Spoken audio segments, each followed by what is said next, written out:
For å få frem budskapet sitt, så må man altså forstå menneskelig adferd. Ofte så er det bare små endringer som skal til for å skape store resultater. Bennett is an expert on human behavior as an experimental psychologist working for the company Ogilvy Change. Is that correct? You may not have recognized it, but you have all been exposed to one of his experiments during the break that we had half an hour ago. Please welcome Bennett. Thank you. So the experiment clearly didn't work because you've all still got your clothes on. That's all I can say. Hello? I've been told by the sound man, his name is Paul over there, that Norwegian people aren't as extrovert in joining in a conference. But I'm sure he's wrong. Am I right? Yeah, he's wrong. So what I'm going to need for this next half an hour is for everyone to join in from the back, from the middle, from the front. This presentation won't work if you don't. And we can be as loud as we like. There's a few meetings going on downstairs, I think, but I don't think we really care, do we? This is the most important one. So with that, is everybody okay to join in? Is everybody okay to join in? Yes, come on. Okay, I'm going to show you 4 quick questions now. I need everybody together to say the answer out loud very, very quickly. Are we okay? Okay. What colour is snow? What colour is a doctor's coat? What colour are clouds? What colour is this t-shirt? What do cows drink? They don't drink milk, do they? You all actually know they drink water. Now, we probably have some of the finest minds in Norway in this room, and some of the less finest minds in Norway too, I'm sure. But what happened there is your brain was primed to say the wrong answer even when you know the right answer. Isn't that crazy? Isn't that strange? And this is because the brain works in the way that we don't think it works. And over this next half an hour, I'm hopefully going to show you that this is definitely the case, and you'll be more aware of when it is the case, and you'll see about how we can use it in the communication industries.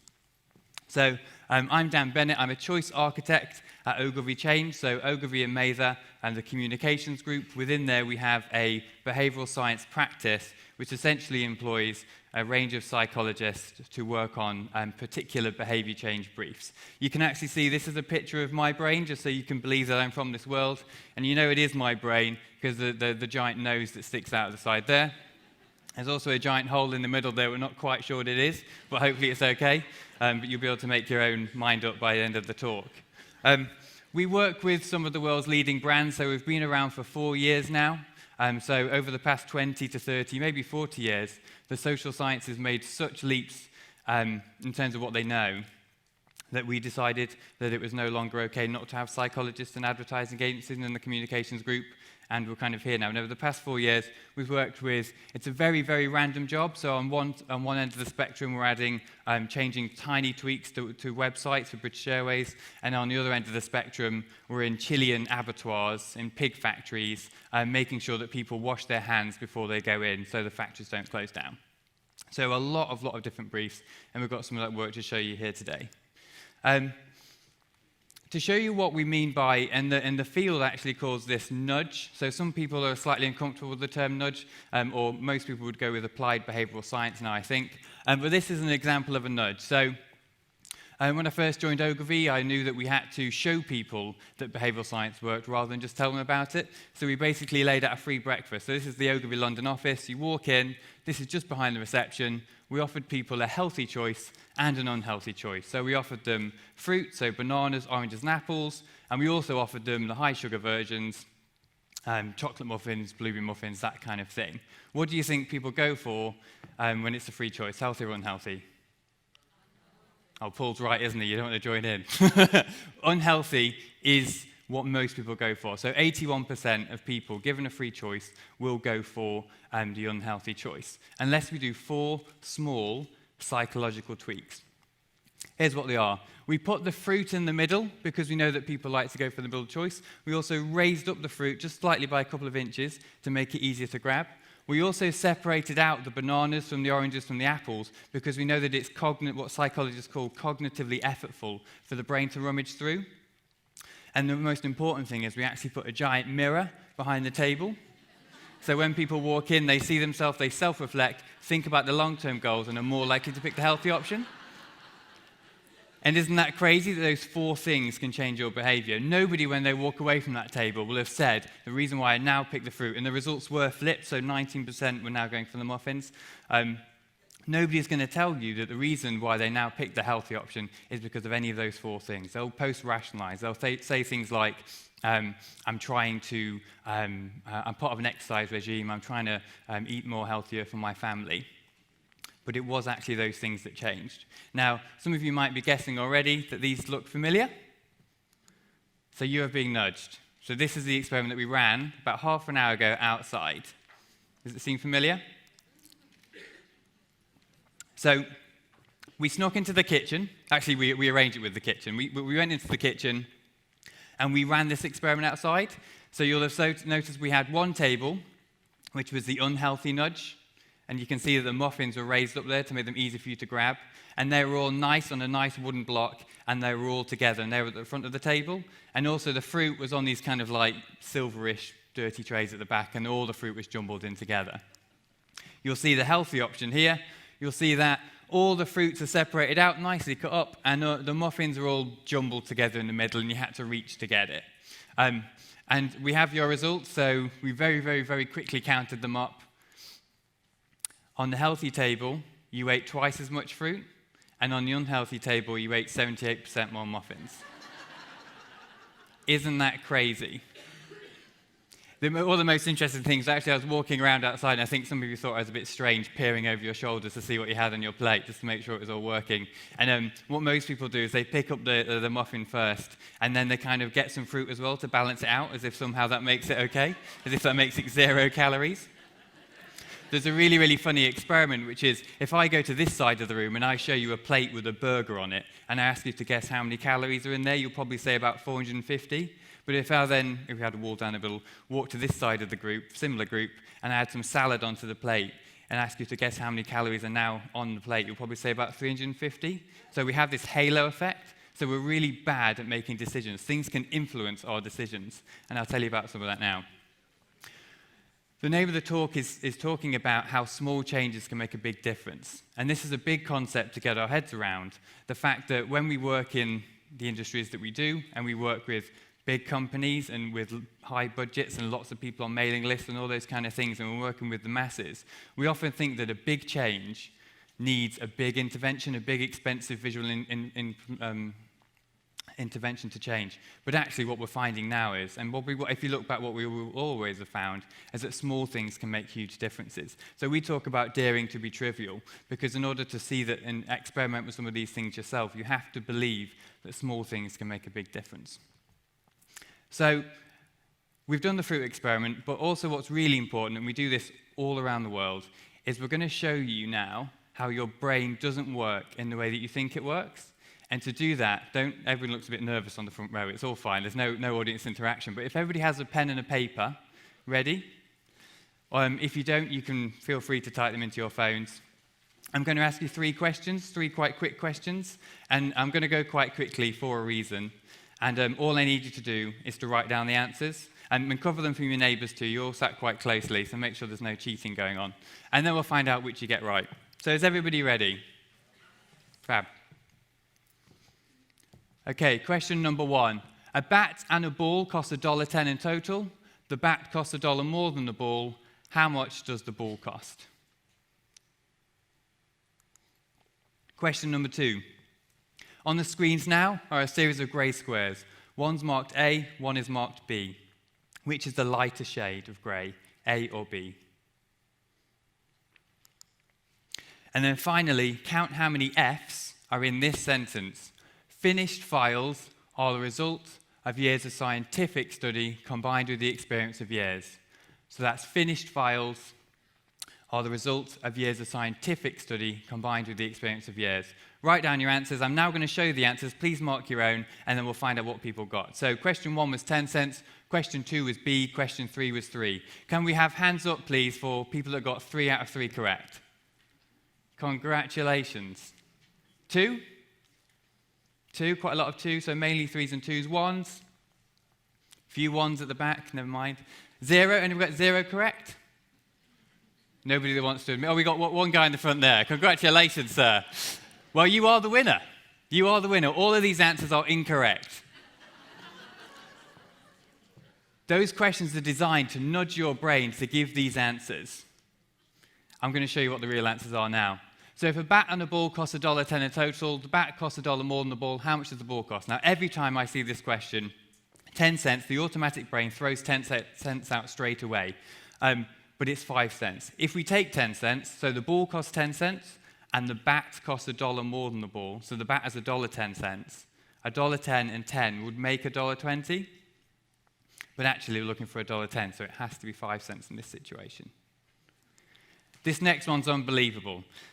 A and B are exactly the same shade of grey. The information that is hitting the back of your retina, the luminance, is exactly the same colour. What's happening here is the context is changing what you're seeing. You'll notice that here there's a big shadow cast by the cone. The brain knows that things it's seen in the dark is often a bit lighter, so it auto-corrects. There's several principles at play here. The brain's also trying to fit the pattern. The brain loves patterns. It's trying to see it as a white square because that's what the pattern that it fits. And if we cover these up, and I've got no PowerPoint skills, I could do anything clever here, you'll actually see that they're exactly the same shade of grey. Now, isn't that crazy? Now, even though your brain has now learnt that, your brain knows they are the same colour. If we put them back into the context, they again look completely different. This is because this is your automatic brain that is processing this. If that one, for this one as well, it's really, really good. You'll see that they're clearly 2 different colours. So I just want you to hold your finger out like this in front of you. Some people need 2 fingers sometimes. And cover the where it joins in the middle.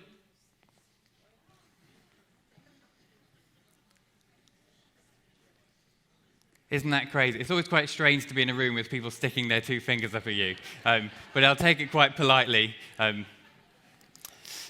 So next one, most people would have put 3 for this answer, 3. Sometimes people get 4. Who got 3? Most people got 3. Okay, so there are 6, and the people who got 3 probably still can't see the 6. Let's go through it together. Finished 1, files 2 are the result of years of scientific study combined with the experience of years.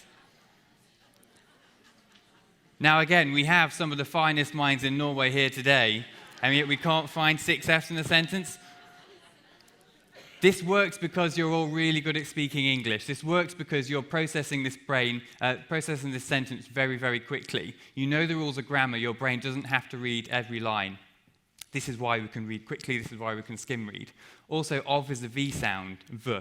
So if I ask you to look for F's, the V sounds can skip past because we're actually reading with our ears due to the cross modalities of the senses in the brain. We're reading more with our ears than we think we are. So there are 6 F's. So the point here is we don't process the world in the way that we think we do. So when we're trying to change someone's behavior, we don't have introspective access to the part of the brain that's processing this part differently. And if we do, we can find out how to change that behavior. So we won't go into any complicated neuroscience today or neurophysiology, but essentially if you go up your spinal cord and where the spinal cord meets the brain at the back, you get to the oldest part of the brain called System 1. Some of you might have read some of these books already. The oldest part of the brain is the unconscious part. It's where you don't think you think. It's very powerful and works very hard. On top of that, you have System 2. So it's kind of like the next upgrade, if you like, for humans. The System 2 is the conscious part of the brain, where we think we think.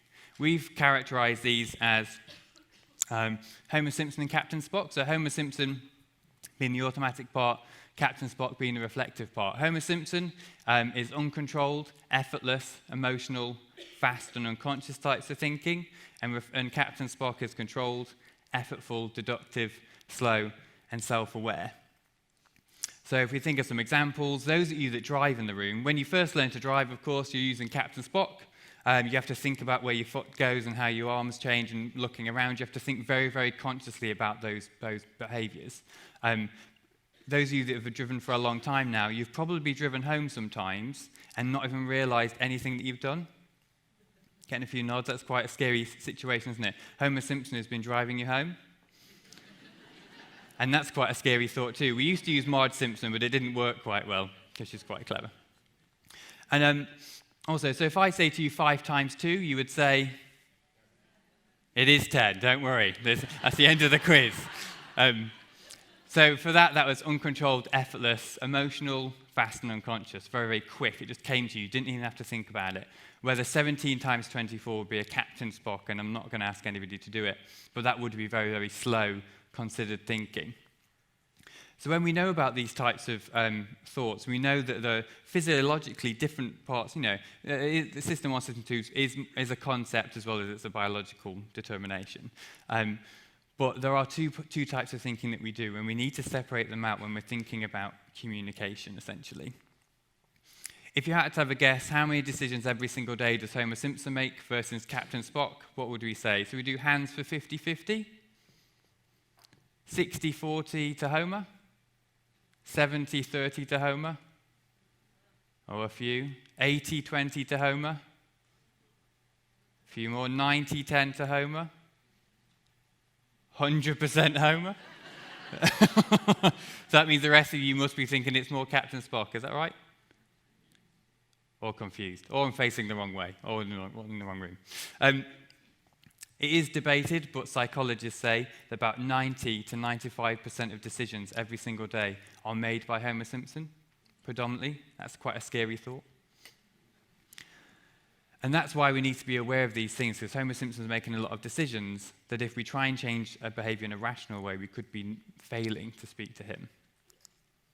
I also want to show you a quick video now. This is going to show you how inbuilt all of these Homer Simpson behaviors are.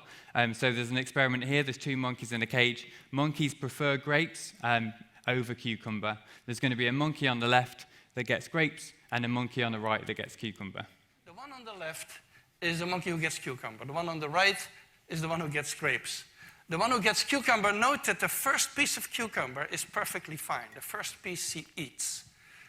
Then she sees the other one getting grape, and you will see what happens. So she gives a rock to us, that's the task. And we give her a piece of cucumber, and she eats it. The other one needs to give a rock to us. And that's what she does. And she gets a grape. And she eats it. The other one sees that. She gives a rock to us now, gets again cucumber.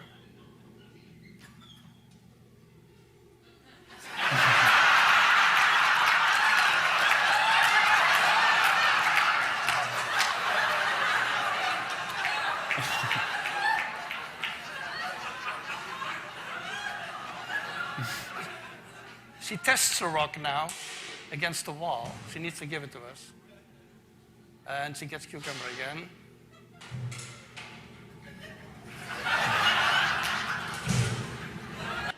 Not a happy monkey whatsoever. Now, half of you would have seen this example before, half of you wouldn't have done. So, ladies, this is a male urinal. This is where men go to the toilet. And this one in particular is quite special. It's in Amsterdam airport.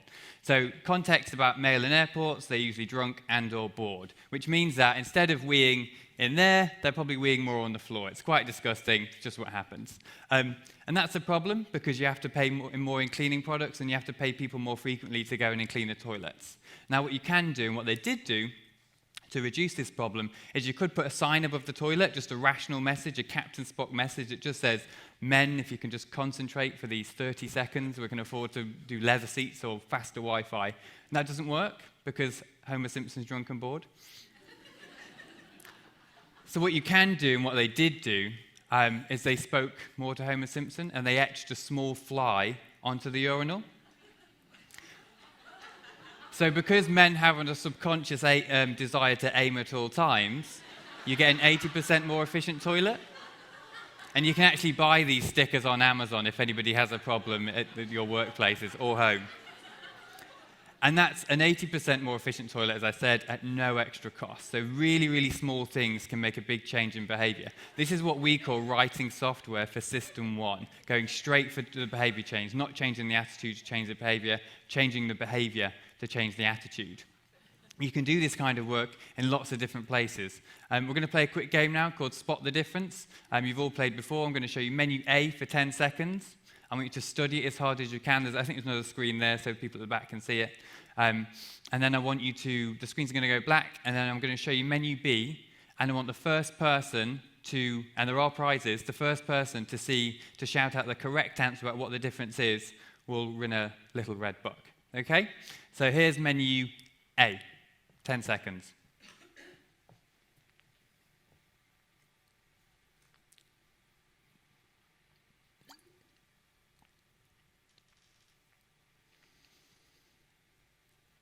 Okay?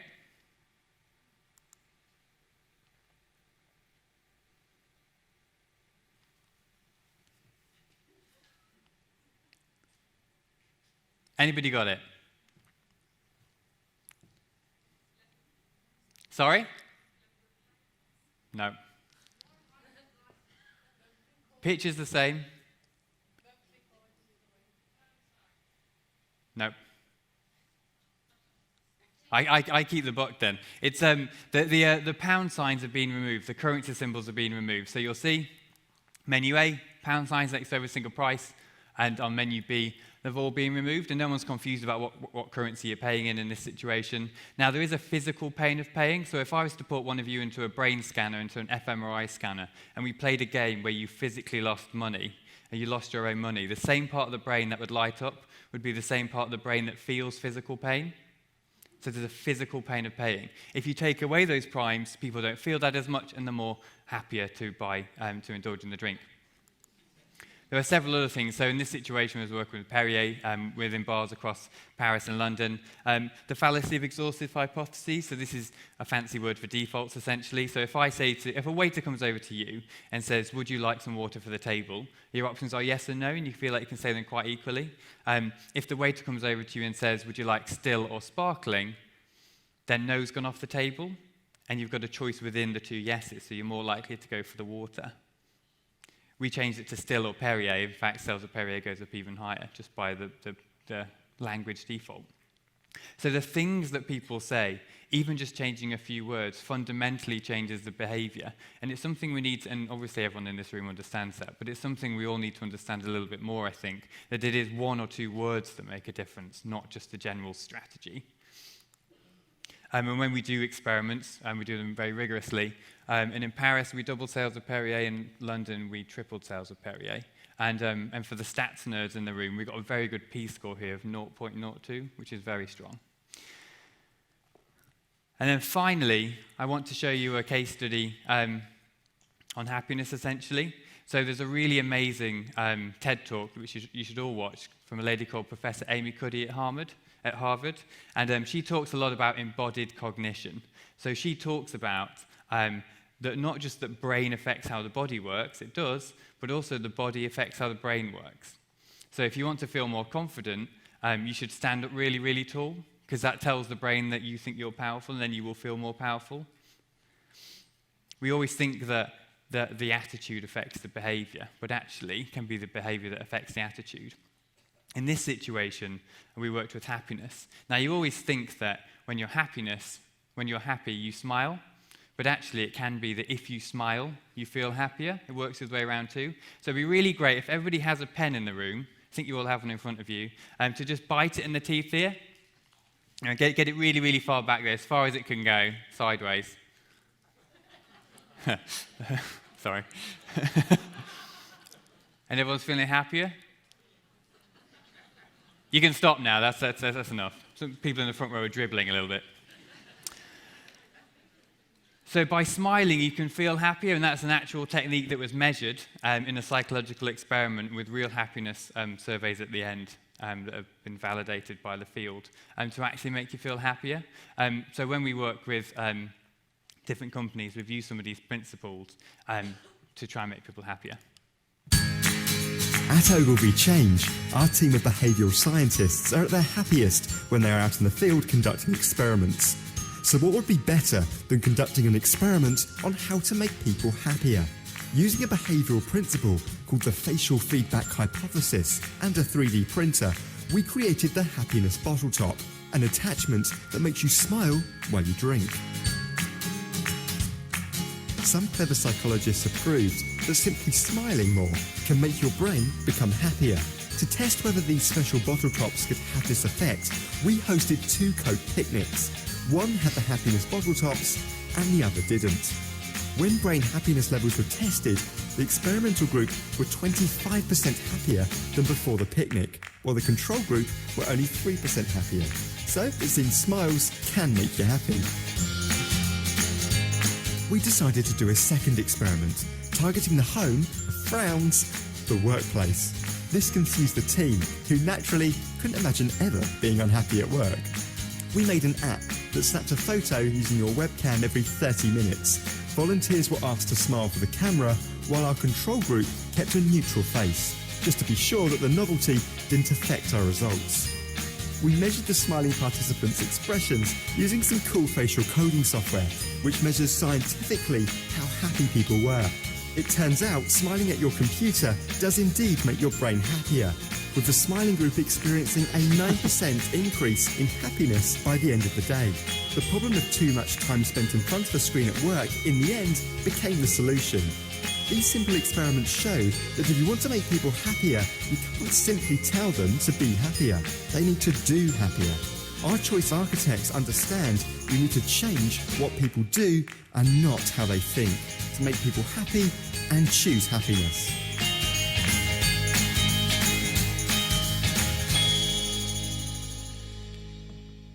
So that core message of we have to, in order to change, we need to do things because it's the behaviour that drives the attitude is really, really important.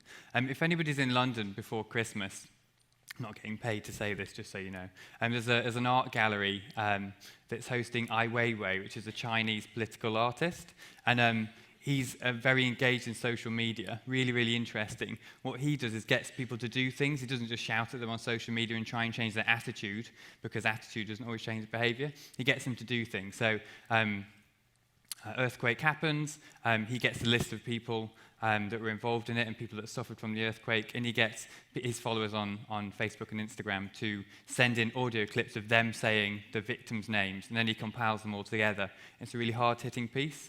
So what that's doing is it's changing people's behaviours, getting them to do something so they believe something. That's a really, really, we believe, a really, really important point. So I was asked to speak a little bit about the MindSpace framework. It's an incredible framework. If anybody is interested in practicing some of these principles, it's a really great starting point. So it was written by Professor Paul Dolan and colleagues at the London School of Economics and other institutions. And essentially what it does is it takes the last 30 to 40 years of social sciences, so social psychology, cognitive psychology, and behavioural economics, puts them all together, distills them down into 9 key principles. It's messenger, incentives, norms, defaults, salience, priming, affect, commitments, and ego. We won't go through them all today, but you can log on to their website, just type in the MindSpace report into Google, and you'll be able to pick it up. Pages 18 to 28 are probably your key pages. The rest of it's a bit long. So you can keep up to date with these. I think we say, put here, keep up to date daily with Ogilvy Change. I think that's quite ambitious. We probably tweet weekly. And we put some of the latest stuff on there. If you also tweet us today, I can put you onto the mailing list where we do a monthly newsletter called Behave, and that basically we take some of the best research that's come out this month and we share the stuff around that can be applied. If anybody wants to come and speak to me at the end, seems nobody got the questions right. We've got 4 spare books there if anybody wants them. It's essentially 29 of our favourite principles. And then people usually ask for a reading list as well. So some of you may have read these books already. Thinking Fast and Slow, that's the Bible. That's the really, really good one. That is very big, very thick and dense, so you can't just read that on the train. Nudge is a very accessible book in the middle, and Predictively Irrational is very, very accessible too. So thank you for listening to the talk. And we just want to leave you saying that small differences can make a big change, and we should all believe that. Thank you. I have a couple of questions. And I have this present for you. Oh, fab, thank you. This is a charger for your smartphone. Perfect, thank you. Thank you very much. Thank you. And next question is, which color is my tie? Who knows? Depends on your shirt. No, I have one question from the audience, and they want to know. This person want to know, how do you research on these things? How do you start? How do you get an idea and oh, let's see how people react if we do so and so? How do you? What's the process? Figure it out? Yes. Okay, so the process is. It's as you might think. So all of those books there. So a lot of people will say these books are, that we should have gone, will say that they're popular psychology, and they'll kind of be quite degrading about that, but we really like those books because that means that most people can be accessible to the insights. You don't have to read, years of academic papers to get there. So you can start with those books. We have a team that looks at behavioral researchers who look at those different principles. Coming up with the interventions is the hardest part. The measurement's also quite difficult, but that's just a standard experiment. You have to do controlled, measured trials to find out whether these things work. But the intervention part is we talk a lot about the foundation of science coupled with the power of creativity. So if you just know about the psychological principles, and you're very, very clever, but you're not changing anyone's behavior.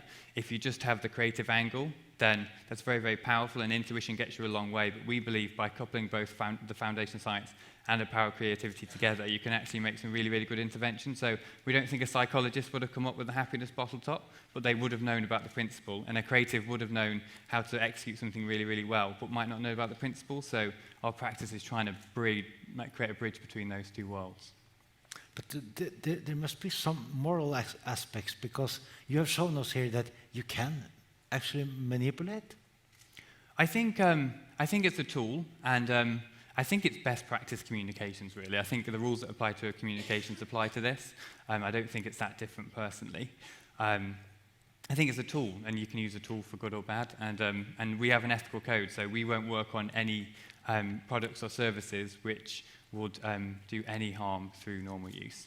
So I think you have to be responsible with it, but I don't think it's anything to be worried about. Thanks once again. Have you had anything to do with how the lunch now is arranged? Where the Can't food is promise placed? if there is or isn't any more experiments going on. Okay. Thank you very much. Thank you. Dan Bennett.